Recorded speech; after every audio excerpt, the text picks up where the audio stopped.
Hi, I'm Andrea Rosenhaft.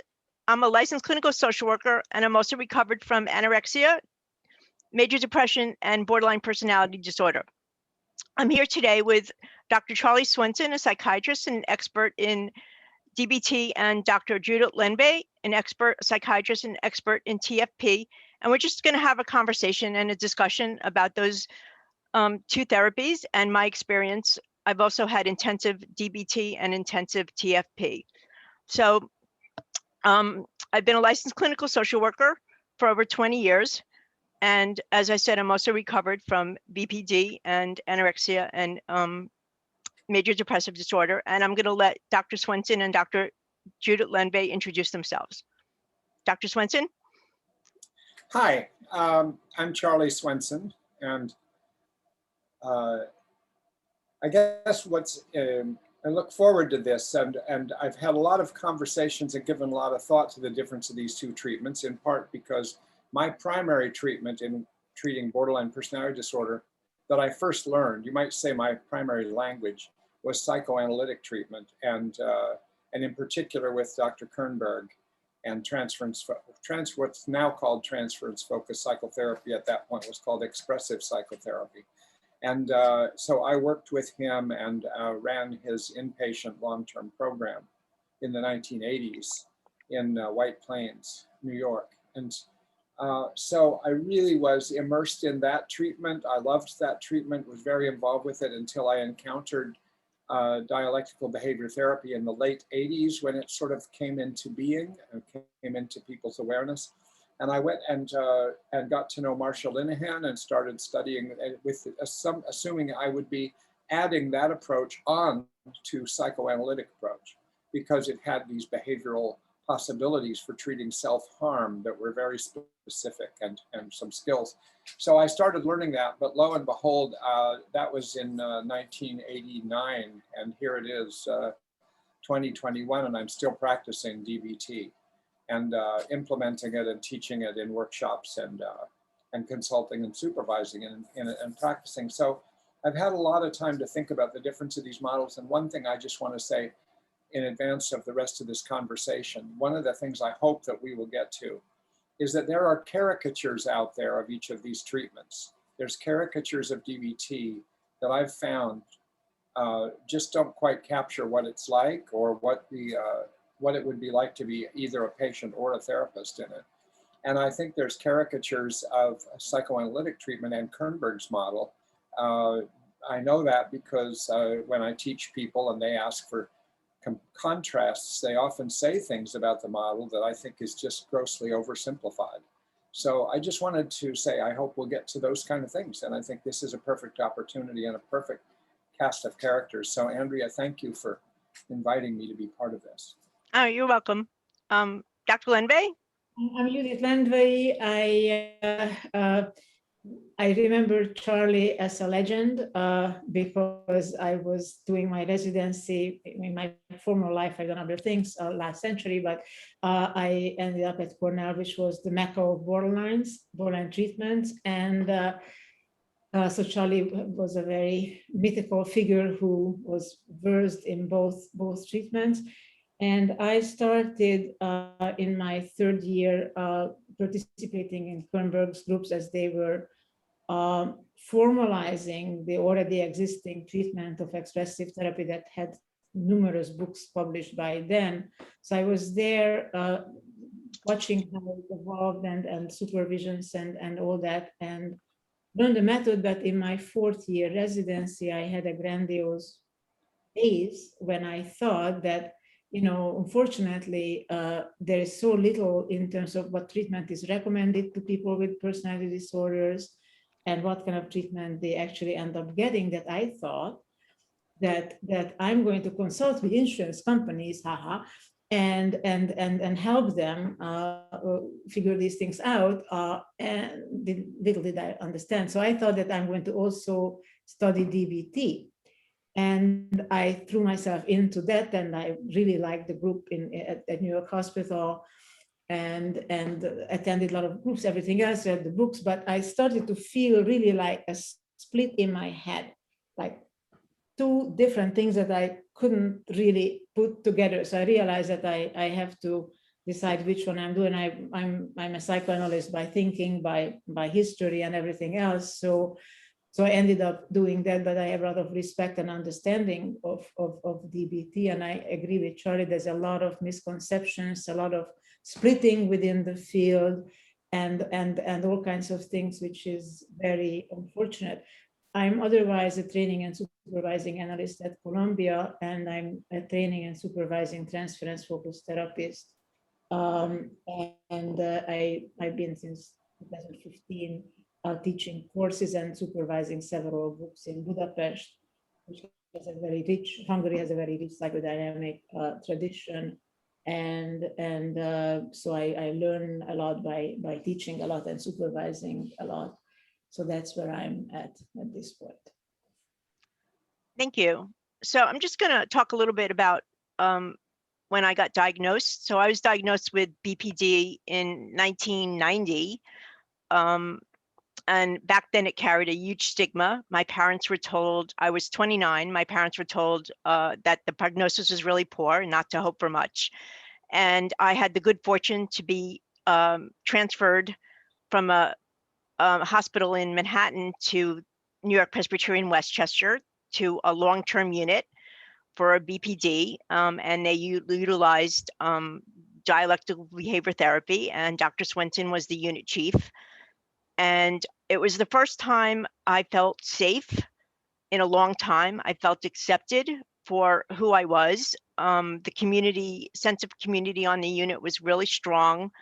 After we had group therapy, we had skills groups, we had individual therapy about 3 times a week, we had individual coaching, we had homework every night in the form of diary cards. So we really lived, breathed, and ate DBT. And I had the good fortune to be there for 10 months. And unfortunately, that doesn't exist anymore. And it's really a shame.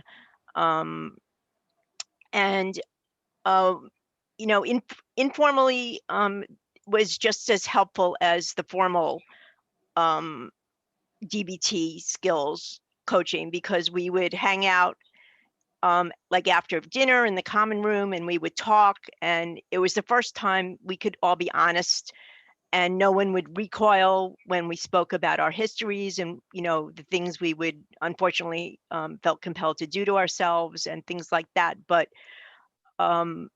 it was a very shared sense of acceptance on the unit, and very safe and very validating. And when I had to leave because my insurance, even though it was before managed care, would simply not pay anymore. And I was devastated when I had to leave. When I continued in the DBT BPD day program, which had just opened, run by the same hospital, and a lot of the staff had gone over from the inpatient unit to the day program, which was nice for the continuity of care. And although it wasn't inpatient, we felt the same sense of community there. So Charlie was the head of he came over to be the head of the day program. And I was there for another 18 months. And although we went home at night, we found friends there as well, and almost the same sense of community. So I consider myself very fortunate to have had that intensive DBT experience for a little over 2 years. And, you know, I still use my DBT skills today, especially things like radical acceptance, and wise mind and mindfulness, and a lot of the core mindfulness skills. Just find them incredibly helpful. Charlie, you have anything to say about that? Yeah, well, let me say one thing that's actually a little bit funny when I look back on it.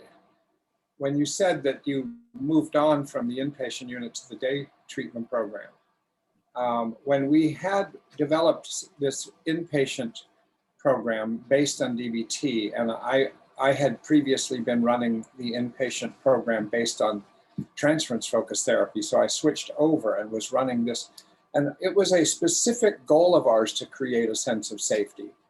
and to create room for people to develop relationships. And our meetings had a different flavor than when I was running the psychoanalytic unit. They were less like group analytic therapy and more like town meetings. There was room for people to speak up, to differ with each other, and to just explore that. Not that that couldn't happen on the other unit, but the other unit had a higher emphasis on what in that model was called boundaries. And it made people, I think, more alert, like, oh no, I'm going to do something wrong, or maybe I shouldn't do this or that. So we had a little bit more, I'd say, flexible types of rules and stuff that sort of encourage people to work stuff out themselves. So that was a little different flavor. And actually I liked both of them for different reasons. But also, when we had trouble getting people to leave the inpatient program because they liked being there, the way you're describing, Andrea, they liked being there. That's true in a lot of inpatient programs. And so we tried to come up with a DBT-based strategy to get people to want to leave. So actually at that point, we decided to create a day treatment program. And when we did, we decided so people would have somewhere to go to when they left. And when we did that, we decided to take the 5 most popular people on the staff and put them in the day treatment program. And so we were thinking of contingencies. We were thinking of how to reinforce and shape people towards leaving the hospital. And so when all of a sudden people were saying, oh, they're going to be a day treatment program, I don't want to go there. And then they'd learn, oh, Perry Hoffman's going. Oh, is Cindy going there? Oh, is Freddie going there? Is this one going? Oh my God, how am I going to see them? Well, if you leave and go to the day program, you can see all of them. And so we had a big jump of people that went. I think that was actually slightly before your tenure there. But anyway, I just would comment on that there was an explicit goal within DBT to create a sense of safety and yet remain confrontational and pushy. In DBT, there's this balance of 2 styles of communicating with patients that are explicitly taught and laid out. And one style is the irreverent style, which is anywhere from being just confrontational and a little bit pushy and a little bit like charging into the fray, and also sometimes being a little off the wall in order to not just sort of like, if things aren't going well. And on the other hand, to switch over to what Linehan called the reciprocal strategies, which basically are warmth and genuineness and being a little bit of self-disclosure and being responsive to what the patient's manifest content is and things like that. So there's always an attempt to have this balance. And I thought that was also true. This is the kind of thing where things can get caricatured, because all of those things pretty much were true within psychoanalytic treatment in the hands of a good therapist. But if you look at bad therapists of each model, you really see the caricatures. But actually, there are really good therapists in both models, and they probably do more similar than otherwise. I mean, in some ways, but with a different theoretical approach. Right. When people look at that Otto is a closet behaviorist, and the whole idea of how we deal with self-injurious behavior is in a different way, not reinforcing. I mean, any effective treatment for borderline patients is a structured treatment, regardless of the several steps or whatever else. So we make it differently reinforcing. When you patients come into either treatment from kind of non-specific supportive therapies that reinforce the self-destructive behaviors. And what we do in TFP is that we empathize with both sides. We empathize with the suffering side, the victimized side, and everything else, but we also make it to the person's awareness that you are a human being. So destructiveness towards yourself is aggression towards a human being who happens to be you. So to look at both sides, but we make it really not particularly appetizing in a way, because we have a very firm contract. It's perfectly, we don't expect that people won't be suicidal. Of course they will be. It's very understandable. And what you will have to do with it is that if you can't handle it between 2 sessions, it's very understandable. The only thing you have to do, only responsibility, is to keep yourself alive. So call 911, go to the nearest ER, call a suicide hotline, but we don't do the gratifying element of call me for many reasons. One is that it's gratifying. Two is that it's unrealistic to have like a 24/7 service, but mostly because it's really, really gratifying. And if the patient really feels so very suicidal that they really get themselves admitted to a unit, that's perfectly fine.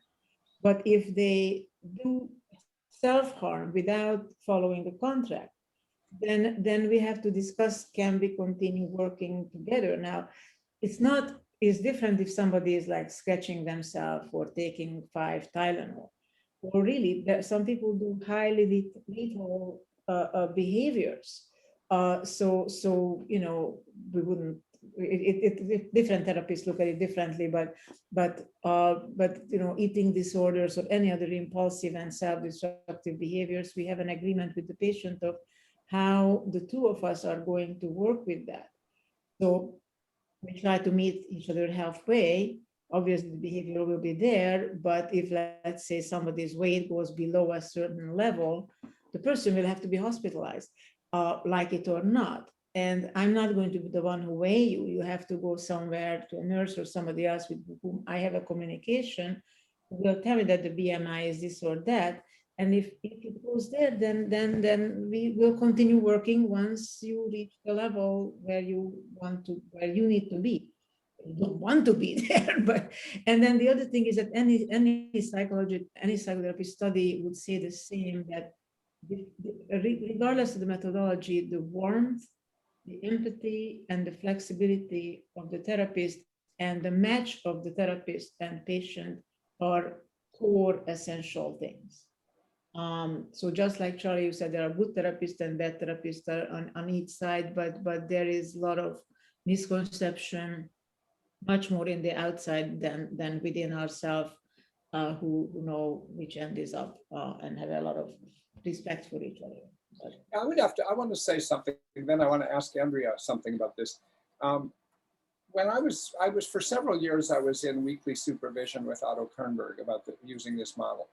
And one of the things that surprised me, because he had a reputation and people thought they knew what he thought and they would read his writings and try to practice what he would say. But, I found Kernberg to be more flexible than the people who followed Kernberg.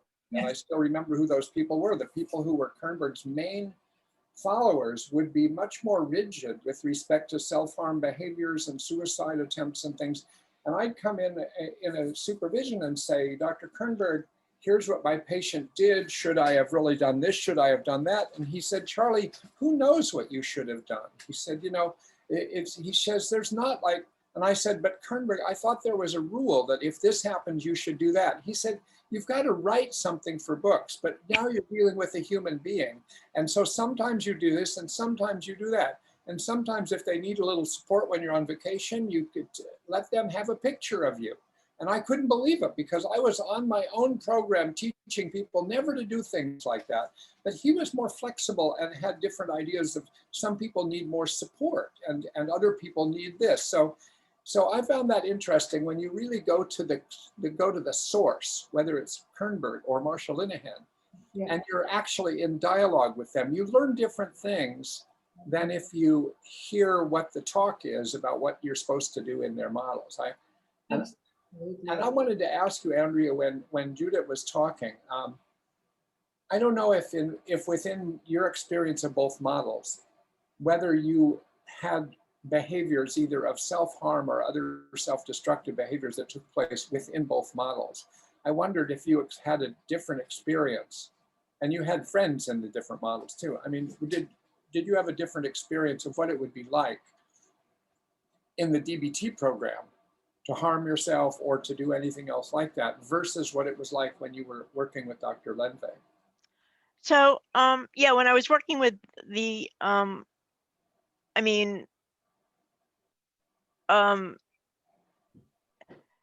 in the day program, in the DBT day program, I did self-harm, and we followed more strict protocol, like a behavioral chain analysis kind of model, what led up to it and, what was I thinking across every step. And I used to,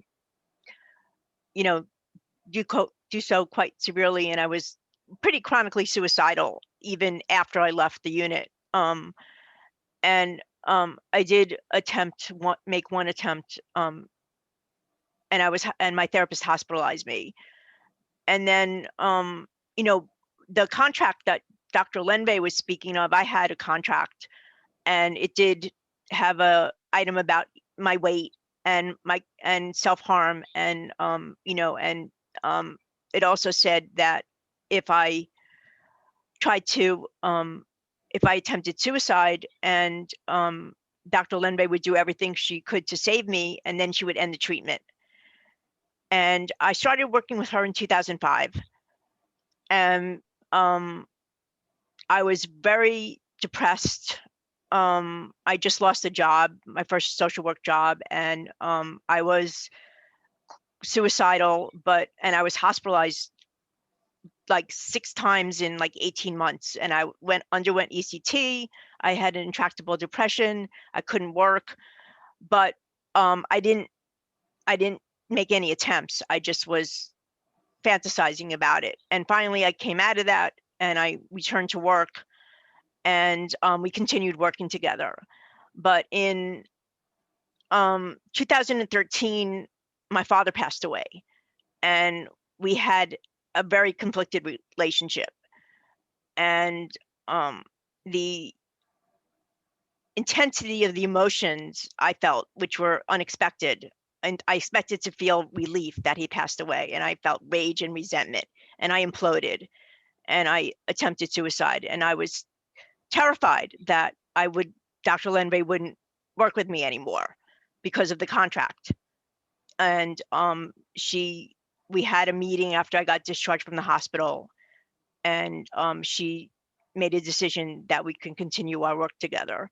And I was just, what you were talking about, like Dr. Kernberg said, you're dealing with a person. And after that, I felt that after that, which was in 2014, our work just was more intense and more productive in those, I'd say, I think 2 or 3 years than it was in the previous, 8 or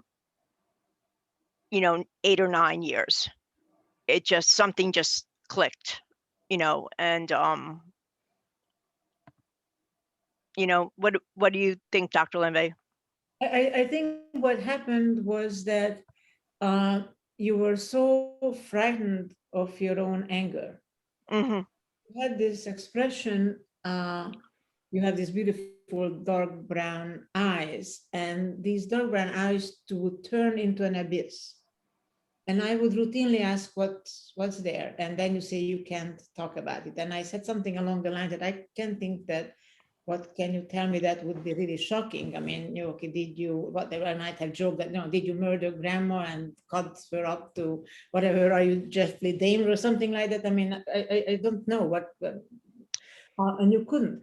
And when he died and we discussed your grief reaction and how it actually made a lot of sense, I think you were able to, your anger really came to the surface. And I really felt like you needed to kill both of us because you really thought that your father is dead, you have nothing to do with him. So all that kind of stuff that we discuss as something that people internalize, because growing up, children don't internalize, I'm going to do this or that. I mean, you grow up and you absorb your parents and you identify with different things. So I think that from my end, I think what really happened was that yes, of course, I withstood your anger, but that happened before too. But more that you were more able to accept it and process it, and you didn't feel anymore that you have to be silent, which you were very good at being silent for times, and it was possible to process it and metabolize it, as they would say it in MBT. I mean, we all think in many ways similar ways.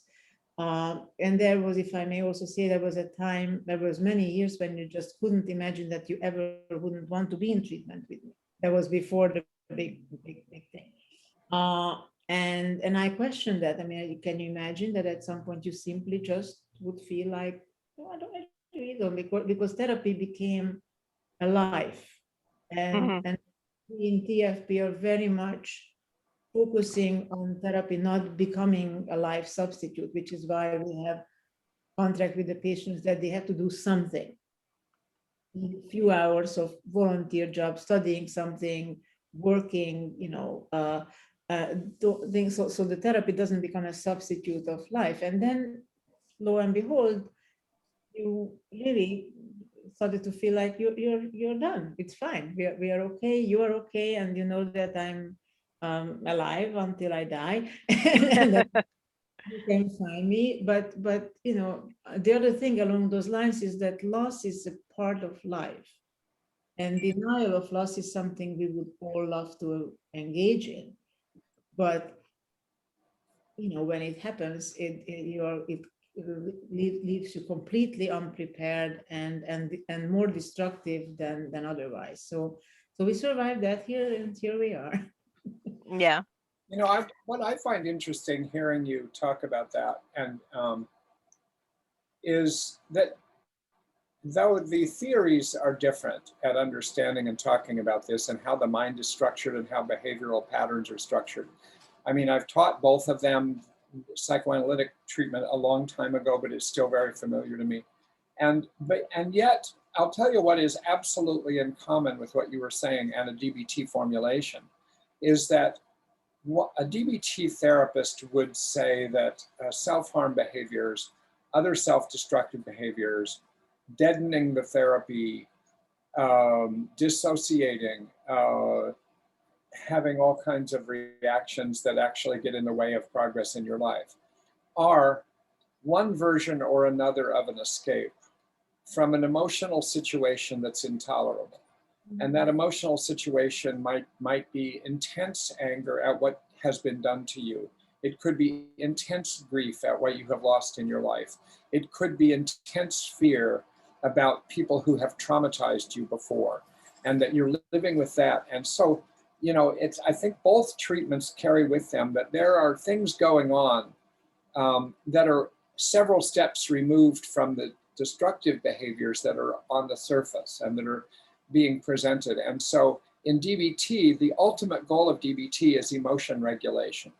And that sounds to me, I always think that term is kind of bloodless, unfortunately, but it really means something more like what you're describing. Like breakthroughs are when somebody really gets closer to the core of the emotional response and the triggers of the emotional response. And they have more ways to deal with it, or they feel more safe. I mean, that's one of the reasons we wanted our clients to feel safe, so that when things came up, they could experience them, they could express them to ourselves and to each other, and start to develop the capacity. It's sort of like being able, if you're going to be in swift whitewater rapids, you want to have paddles and know how to use them. And a lot of people with borderline disorders are in that kind of whitewater and don't yet have the paddles and don't yet know how to navigate it. And some of it is just, you never know what's going to work. But I think both DBT and TFP work in the same direction in trying to get at the heart of the story of the intolerable emotions. I don't know if you'd put it that way yourself, Judith, but I mean, that's very much how I think of what I'm doing with my patients. 100% true. And interestingly enough, you end up with the same, because the goal of psychodynamic, TFP and psychoanalysis is also better affect regulation. And in certain ways, psychoanalytic work is an exposure work, because you expose yourself in the company of a therapist to things that you don't want to look at, and you think you can't look at, and especially not in the company of somebody else. So the safety, our concept of safety is that everything, absolutely everything is okay, except for you cannot destroy my office. You cannot do me harm, but you can say absolutely anything. So the therapist has to feel safe that whatever takes place between us, the patient will not self-destroy. So we don't have to walk on eggshells, but we acknowledge that something might get really, really stirred up. And then we'll get back and talk about it again. And if it's not possible, then, help them out to go to a higher level of care for a few days or something. So the goal is the same in that sense. I think the difference is that the Kernberg model is not pure deficit model. It's deficit and conflict model. And that also goes to the defense mechanisms and the identity, because what the Kernberg model says is that one of the core problems of personality disorder patients is a poor sense of self, and what we call identity diffusion.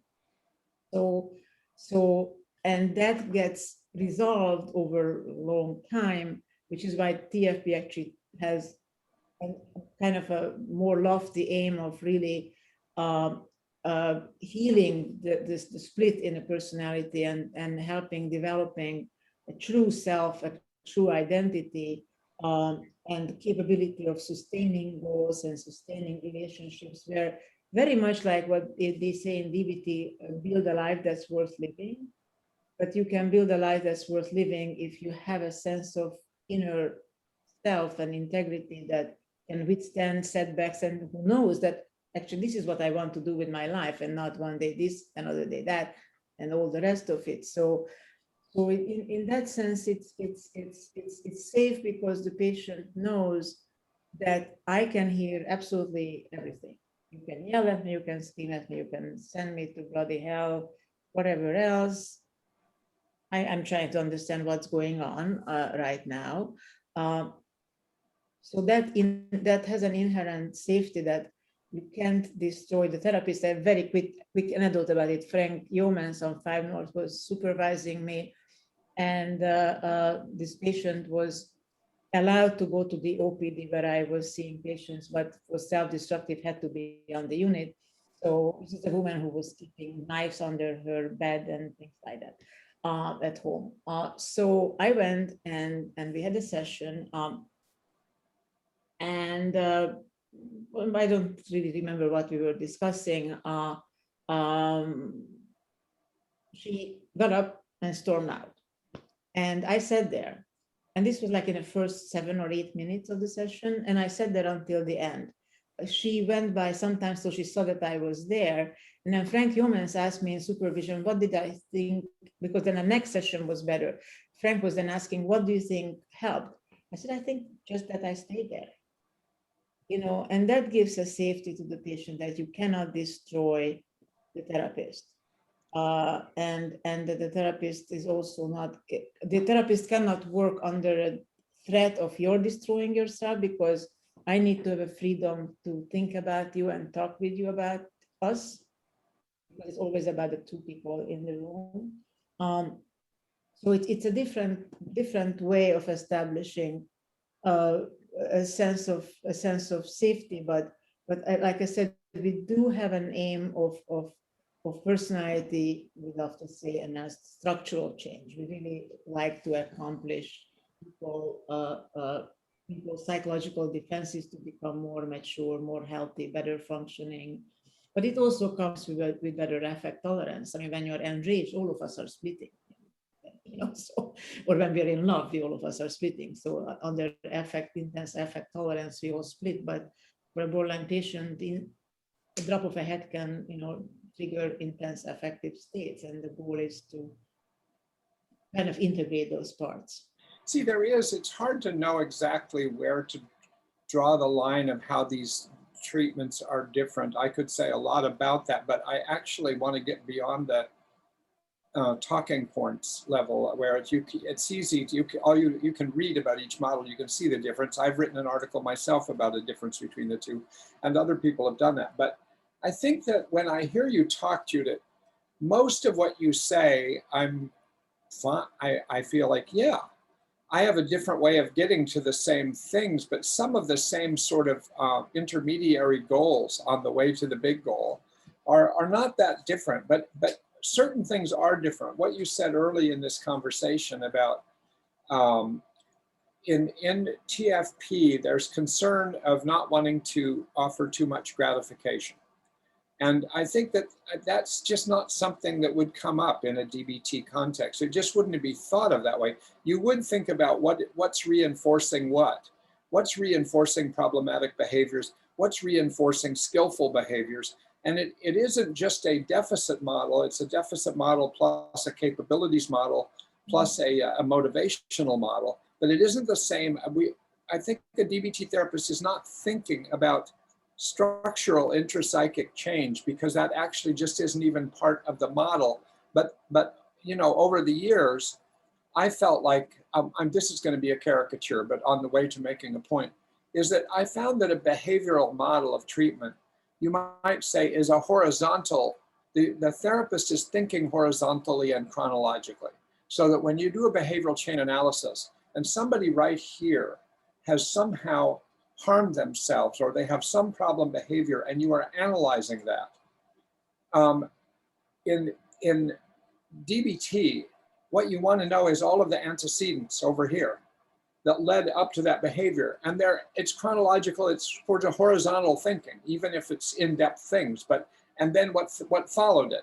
And you want to figure out all of the controlling variables in that chain that contributed to that problem behavior. And your job is to then start to address all of those links along that chain as you go along.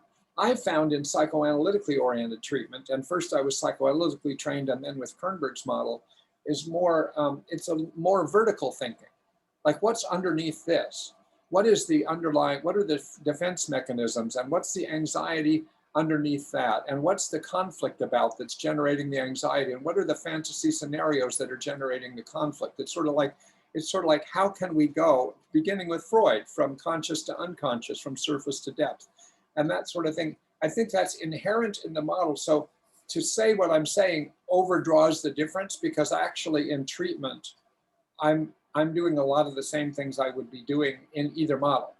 But you know, something because this is actually important. We exclusively work in the here and now. We take years to go back to what then and then. And interestingly enough, actually on 5 notes, we did the Kernberg unit, we did use the behavioral analysis stuff. I didn't even know where it's wonderful. We do the same thing. I think in DBT, if somebody's cut herself, then you say, well, you solve the problem at that point. We'll talk about it later. And we basically do the same thing. We're not talking about like superficial self-harm, but we do the same thing going back. Okay, so what was going on? The difference is that we think interpersonally of how the patient experienced somebody in the moment, how they experienced themselves, what was the affect. We always use the affect as the leading edge. So what was the affect of the patient? What did the patient experience? Yeah. And who were the players in the patient's mind in the moment, so we really actually are not working terribly different, and we are not sitting thinking with the patient about all those structures. I mean, I'm teaching analysts too and supervising them, and what we say at Columbia is that if you think theory during a session, that's counter-transference. Then you are not with the patient. You are, and what Otto would say, you need to learn the music and then throw away the score, and you need to play it. That's what he was. Same idea. It's the same idea. I say almost that exact same thing in my teaching of DBT. It's exactly that's why Otto was saying, well, I don't know, you will figure it out. So it's not that different. I think the underlying theory is different, and the tools are different. The structure is different. But other than that, it's not terribly. Yeah, maybe it's more that we really focus on the dyad, on how the patient perceives us, how they perceive themselves in this scenario. Let's say when somebody wants to, make a suicide attempt, what's going on besides? There might be that Joe didn't call them, but what else is going on in addition to that?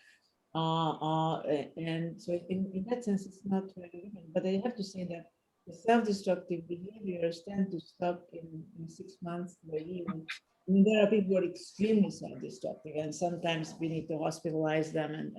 And I still bemoan the fact that there are no long-term facilities for people who are like extremely self-destructive.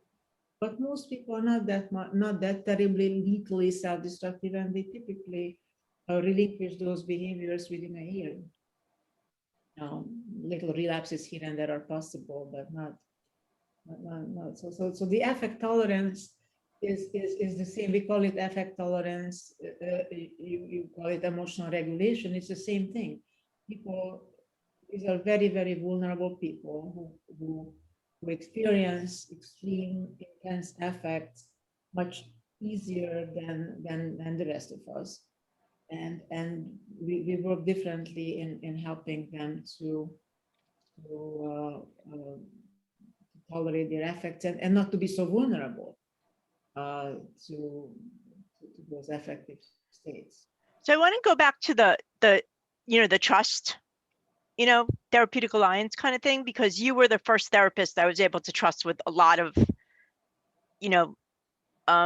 personal things that I was able to talk to you about. Like, you were the first therapist I was able to talk to about sex. I was never able to talk to. I had a lot of unsatisfactory therapeutic experiences with other therapists, and you were the first person I felt safe enough to venture, talking about things like that. You were the first person I was able to tell that I felt vile and evil, and like I remember telling you I felt like Satan, and I was waiting for you to flinch, and you never did. And I was waiting for you to tell me to shut up.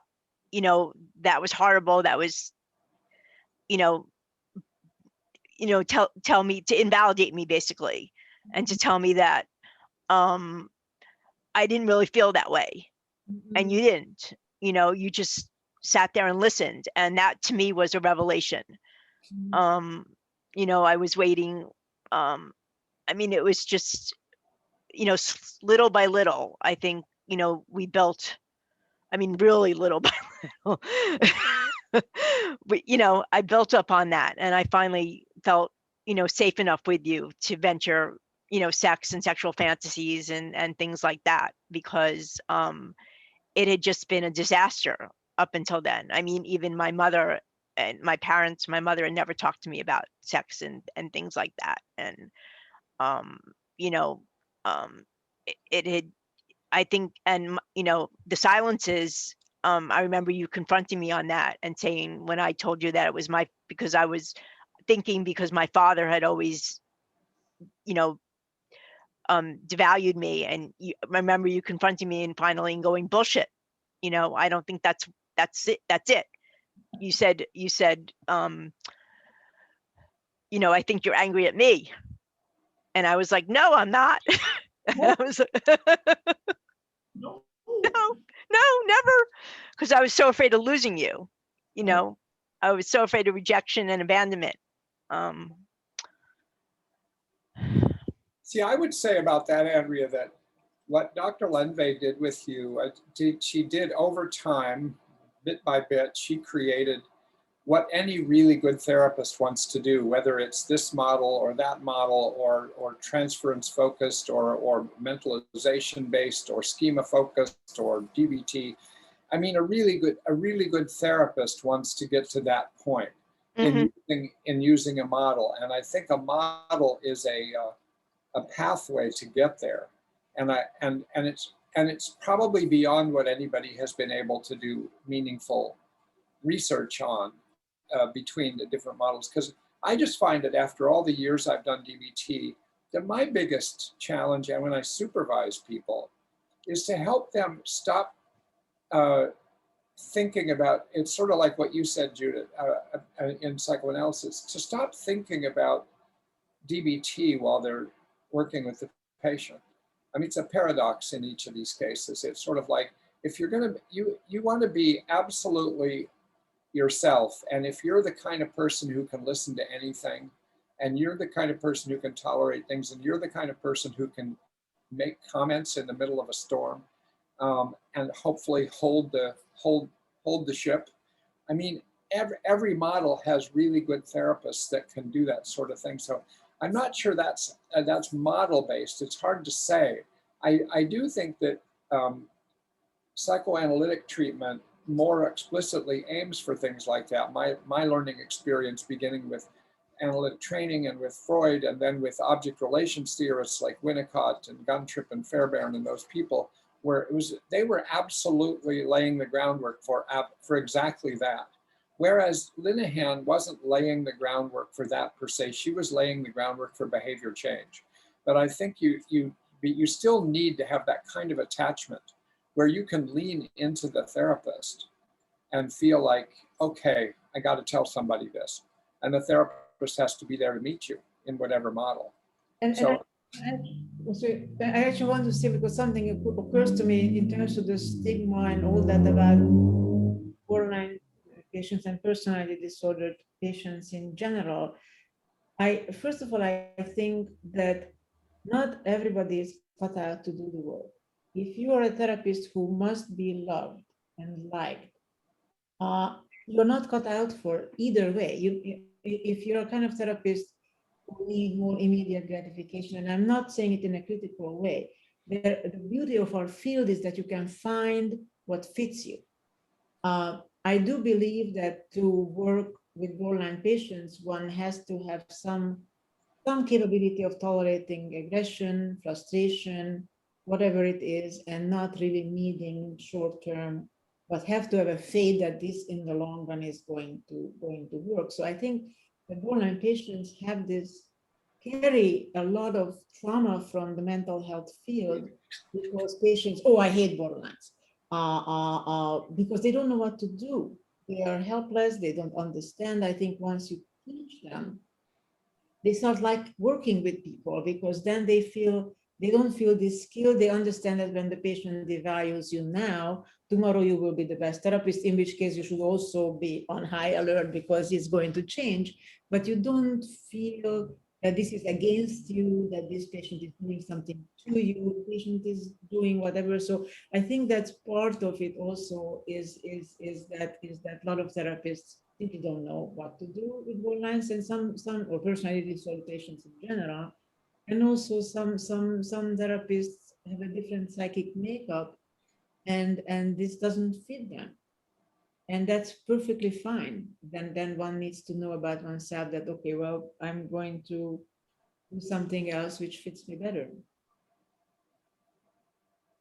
I do think the fit, as somebody who did ride the psychoanalytic horse and then rode the behavioral horse after that, I would say that one of the reasons that I really got into DBT, once I realized that it had more depth than I first thought, has more depth because of the philosophy of dialectics, and has more depth because of the reliance on mindful awareness of things. And those things helped expand it. But I think that I really fell in love with practicing DBT because it sort of connected with my personality. I was somebody who liked to teach. I was somebody who liked to coach. And I was somebody who liked to do therapy and listen to people. And the combination of teaching and coaching and doing, good psychotherapy felt easily available within DBT. Though I had to make some changes in how I was even taught and make it, I was influenced by my original language being psychoanalytic language, and I'm probably different than some DBT therapists. But, on the other hand, I do, for 30 years, I have loved teaching and learning and practicing the skills that are part of DBT, which we haven't mentioned much, but that's just an important part of DBT, part of the structure. I'm not sure. And it's thought within DBT research to be the central factor that's most responsible for change is the skills, and then everything else is in order to help people be willing to use the skills. And the skills include skills like talking about yourself and talking about what's real and expressing your deepest emotions. Those are skills.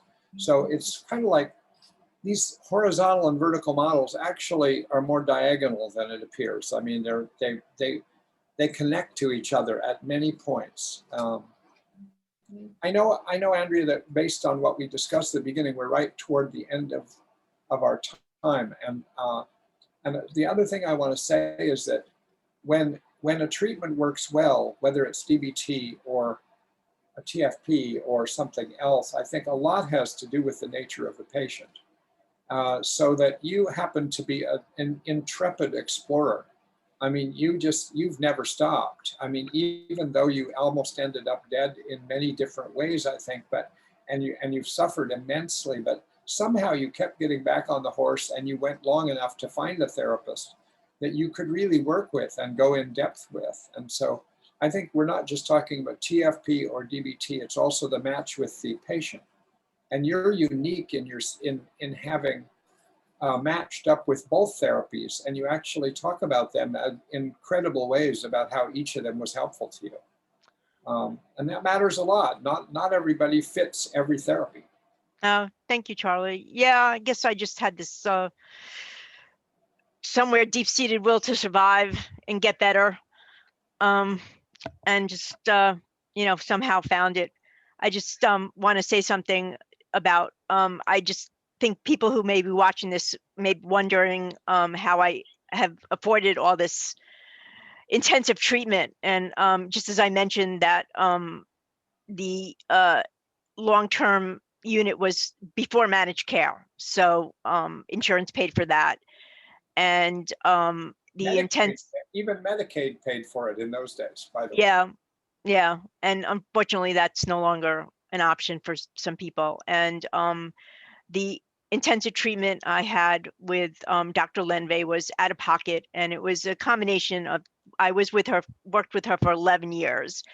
And it was a combination of things. I was working most of the time, and family support, and also Dr. Lendvay was very generous with her fee. And when I couldn't pay, she let me carry a balance, and I think she trusted that I would pay it off. And so it was a combination of things. And I've told her how much I appreciate her generosity. And I know she wants to say something about access to care. Yes, I do, because I do think that along with Freud, actually, it's important for patients to have some financial stake in the game, but not the way it is. And the access for proper treatment is I think it's abysmal. So it's you were very perseverant, and you do have a particular unique personality, and you were lucky in many ways, and I was also very flexible, but it cannot be built on that. It has to be recognized. I mean, nobody would ask in cancer treatment, oh, are we still treating? Are we still going to do this or that? It's just no question asked. These are serious conditions, and people can be made whole, and they can become contributing members of society, or they go in and out of hospitals and end up either dead or having a functioning that is way below their capability oftentimes. So why is it that we as a society don't take it in true parity?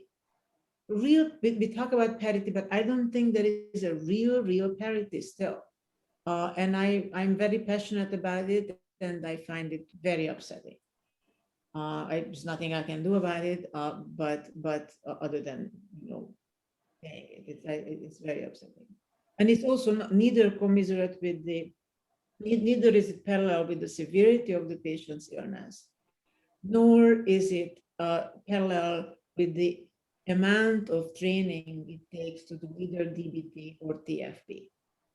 So these are people who need to spend many more years of training, supervision, everything else. So neither the severity nor the specialty is acknowledged in the contemporary situation. Sometimes yes, but more by and large, it's a nightmare. I don't know, Charlie. Maybe I'm not seeing it. No. I'm very. I could have said some similar things. I think that even once you have research that demonstrates effective outcomes, that it's very hard to argue in the world that we have now about the need for mental health treatments to be paid for as they need to be. There's so many things that need to be paid for, but there's a fundamental bias against people with mental illness. And we all know it, and it comes out in lots of different ways, but one of the most damning ways it comes out is the unwillingness to actually give it the support that the treatment needs, even if it's a very serious treatment developed over many decades and done by very expert people.